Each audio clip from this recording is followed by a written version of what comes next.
ध्यान मुद्रा में पीपल के पेड़ के नीचे बैठे भगवान बुद्ध के चरणों के पास बैठी महिला वही सुजाता है जिसने भगवान बुद्ध को वैशाख पूर्णिमा के दिन खीर खिलाई थी।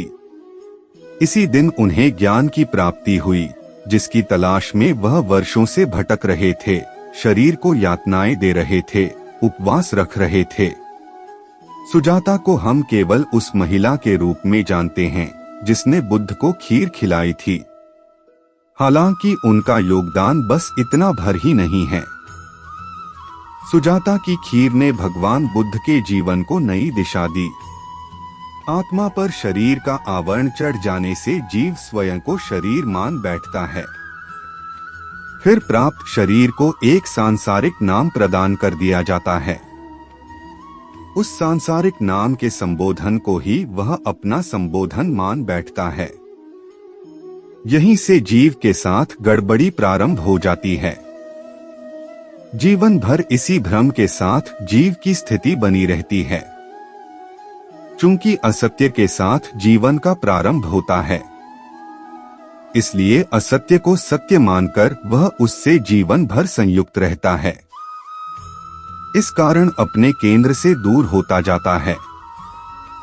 हाँ, यदि साधक को कोई सद्गुरु मिल जाए तो जीव अपने नित्य अविनाशी स्वरूप को जान सकता है, उसका साक्षात्कार कर सकता है। सद्गुरु की प्राप्ति किए बगैर घट के भीतर छिपे चैतन्य स्वरूप आत्मा को देख पाना असंभव है, चाहे करोड़ों उपाय क्यों न कर लिए जाएं। हाँ, सद्गुरु की प्राप्ति करना भी सरल नहीं है। पूर्ण प्रकाशमान संत जो परम तत्व की अनुभूति कर चुके हैं, वे ही दैदीप्यमान आत्मा का दर्शन करा सकते हैं। यहाँ साधक को अत्यंत सावधान रहने की आवश्यकता होती है। इस राह में धोखे भी बहुत हैं। मायावी लोग ऊपर से आडंबर बना लेते हैं और उनके आडंबर में भोले भाले लोग फंस जाते हैं। इससे साधक का हित न होकर अहित अधिक हो जाता है। साधक को चाहिए कि पहले वह भगवान की निष्काम भक्ति में संलग्न होकर भगवान का दास बने। दीन भाव से स्वयं के कल्याण के लिए नित्य प्रार्थना करे। निस्वार्थ भाव से दूसरों का हित करने में स्वयं को लगाएं। फिर आत्मचिंतन करता हुआ भीतर की बुराइयों पर दृष्टिपात करते हुए अंतःकरण की शुद्धि करने में लगे। यह उसी प्रकार से करता रहे जैसे किसान बीज बोने से पहले खेतों की तैयारी करने में लगता है।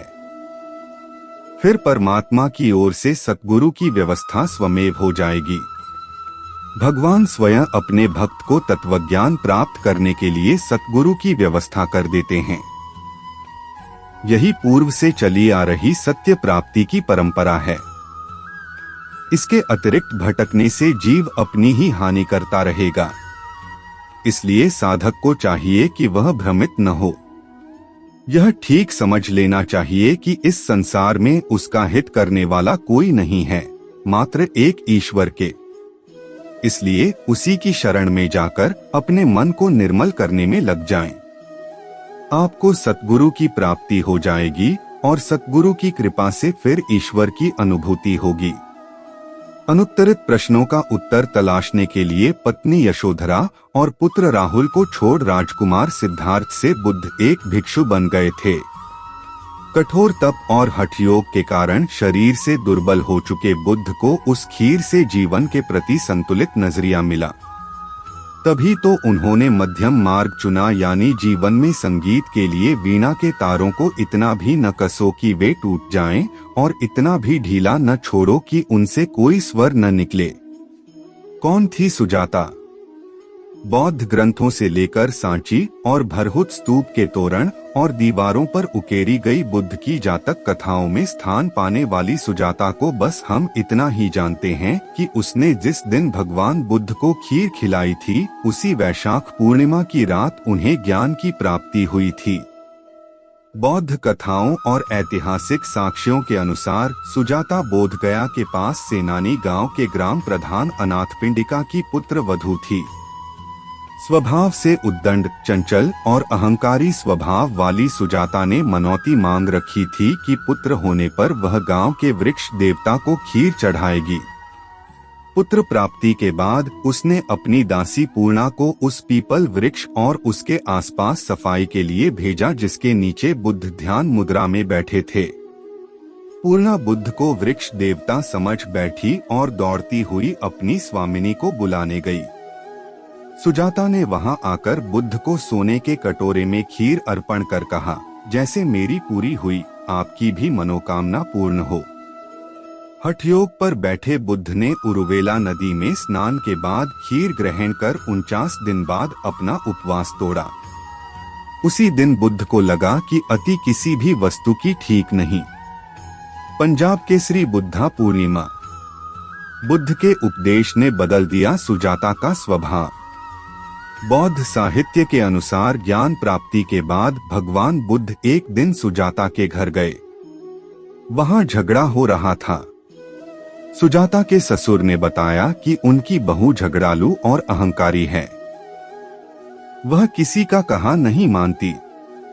बुद्ध ने सुजाता को बुलाकर उसे 7 प्रकार की पत्नियों के किस्से बताकर भूल का बोध कराया। बोध होते ही सुजाता ने सबसे क्षमा मांगी। बौद्ध भिक्षुणी बन गई सुजाता। बौद्ध ग्रंथों के अनुसार वह भगवान बुद्ध और उनके उपदेशों से इतना प्रभावित हुई कि अपने जीवन के उत्तरार्ध में बौद्ध भिक्षुणी बन गई।